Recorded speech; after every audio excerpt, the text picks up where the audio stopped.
આકાશવાણી અમદાવાદ વડોદરા પ્રાદેશિક સમાચાર હેમાંગીની સોનારા વાંચે છે. ગુજરાતને સાહસિક પ્રવાસન ક્ષેત્રે અગ્રેસર બનાવવાની નેમ સાથે પ્રવાસન નિગમ દ્વારા પ્રવાસન ક્ષેત્રના વિકાસ માટે આજે 770 કરોડના સમજૂતી કરાર કરવામાં આવ્યા. એકતાનગર ખાતે સ્ટેચ્યુ ઓફ યુનિટી ખાતે ગુજરાત પ્રવાસન નિગમ અને adventure tour operators association of ઇન્ડિયાના સંયુક્ત ઉપક્રમે ચાલી રહેલી 15મી વાર્ષિક સભામાં પ્રવાસન મંત્રી મુળુભાઈ બેરાની ઉપસ્થિતિમાં પ્રવાસન વિકાસ અને આનંદ પ્રમોદમાં વૃદ્ધિ માટેના 5 મળીને કુલ 10 સમજૂતી કરારો કરવામાં આવ્યા. નર્મદા જિલ્લામાં 145 કરોડ રૂપિયાના ખર્ચે 4 star resort, conference area, convention area જેવા નવા આયામોના નિર્માણ થકી 450થી વધુ સ્થાનિક આદિવાસી બાંધવો માટે રોજગારીની નવી તકો ઊભી થશે. ગાંધીનગર ખાતે 400 કરોડ રૂપિયાના ખર્ચે વિશ્વકક્ષાની મનોરંજન ઝોન અને કલ્ચર થીમ પાર્કના નિર્માણ થશે. ફિલ્મોની શૂટિંગ માટે ગીર સોમનાથ પ્રવાસન ધામ ખાતે 100 કરોડ રૂપિયાનું રોકાણ કરવામાં, સાથોસાથ કચ્છના પર્યટન સ્થળોને ફિલ્મની શૂટિંગ માટે 125 કરોડ રૂપિયાનું રોકાણ કરાશે. ધોલેરા ઔદ્યોગિક સ્માર્ટ સિટી માટે અમદાવાદ સુધીનો અત્યાધુનિક 4 લેન એક્સપ્રેસવેનું કામ 2024 સુધીમાં પૂર્ણ કરવાનો રાજ્ય સરકારે લક્ષ્યાંક રાખ્યો છે. ધોલેરા ઇન્ડસ્ટ્રીયલ સ્માર્ટ સિટી હવાઈ માર્ગ, રસ્તાઓ, રેલવે અને દરિયાઈ માર્ગોથી પણ જોડાણ ધરાવે છે. મેટ્રો રેલ બાંધકામ માર્ગ માટે જરૂરી અધિકાર પ્રાપ્ત કરવામાં આવ્યો છે. મલ્ટી મોડલ ટ્રાન્સપોર્ટ સિસ્ટમમાં પ્રાદેશિક માલ સામાન કોરિડોર, જાહેર પરિવહન કોરિડોર, આંતરિક પરિવહન, બસ રેપિડ ટ્રાન્સપોર્ટ અને માસ રેપિડ ટ્રાન્સપોર્ટનો સમાવેશ થાય છે. Bhimnath Dholera freight rail line માટે ડિટેલ પ્રોજેક્ટ રિપોર્ટ મંજૂર કરવામાં આવ્યો છે, જે ડીએફસી દ્વારા કાર્યક્ષમ મૂવમેન્ટને વધારશે અને દરિયાઈ બંદરોને જોડશે. ધોલેરા આંતરરાષ્ટ્રીય એરપોર્ટ નિર્માણાધીન છે અને ડિસેમ્બર 2025 સુધીમાં કાર્ગો અવરજવર માટે તૈયાર થઈ જશે. આ એરપોર્ટ વાર્ષિક 3 લાખ મુસાફરો અને 20,000 ટનથી વધુ કાર્ગોનું સંચાલન કરશે. અમદાવાદથી આશરે 100 કિલોમીટર દક્ષિણે અને ગાંધીનગરથી 130 કિલોમીટર દૂર સ્થિત ધોલેરા સ્પેશિયલ ઇન્વેસ્ટમેન્ટ રીઝન એક મુખ્ય ગ્રીનફિલ્ડ ઇન્ડસ્ટ્રીયલ હબ બનશે. પ્રોજેક્ટના પહેલા તબક્કાની 95% કામગીરી સફળતાપૂર્વક પૂર્ણ થઈ ગઈ છે, જેનાથી ગુજરાતમાં વૈશ્વિક રોકાણો માટેના નવા માર્ગો ખુલી રહ્યા છે.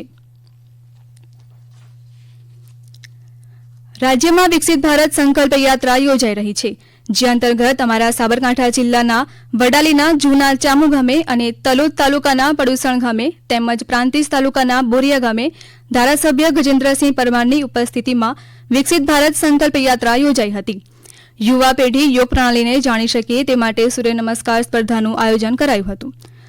અમારા મહેસાણા જિલ્લાના પ્રતિનિધિ જયંતિ ચૌધરી જણાવે છે, જોટાણા તાલુકાના રાણીપુર ગામે સાંસદ શારદાબેન પટેલના અધ્યક્ષસ્થાને વિકસિત ભારત સંકલ્પ યાત્રા કાર્યક્રમ યોજાયો હતો. જામનગરના પ્રતિનિધિ જગત રાવલ જણાવે છે કે જામનગર જિલ્લાના લાલપુર, અપિયા અને નવીનીપર ગામે પણ વિકસિત ભારત સંકલ્પ યાત્રાના વિવિધ કાર્યક્રમો યોજાયા હતા. ઓખા બેટ દ્વારકા વચ્ચે ચાલતી ફેરી બોટ સર્વિસ ખરાબ હવામાનને લઈને બંધ કરાઈ છે. અમારા પ્રતિનિધિ કરણ જોશી જણાવે છે કે તેજ પવન વચ્ચે સમુદ્રમાં કરંટ હોવાથી યાત્રિકોની સલામતીને ધ્યાને લઈ ગુજરાત મેરીટાઈમ બોર્ડ દ્વારા થોડા સમય માટે આ ફેરી બોટ સર્વિસ બંધ કરવામાં આવી છે. ભાવનગર જિલ્લાના રિજિયોનલ સાયન્સ સેન્ટર ખાતે આજથી 3 દિવસીય જિલ્લા કક્ષાના બાળ વૈજ્ઞાનિક પ્રદર્શનનું આયોજન કરવામાં આવશે. જિલ્લાના વિદ્યાર્થીઓ સમાજ માટે વિજ્ઞાન અને ટેકનોલોજી વિષય પર વિવિધ કૃતિઓ રજૂ કરશે.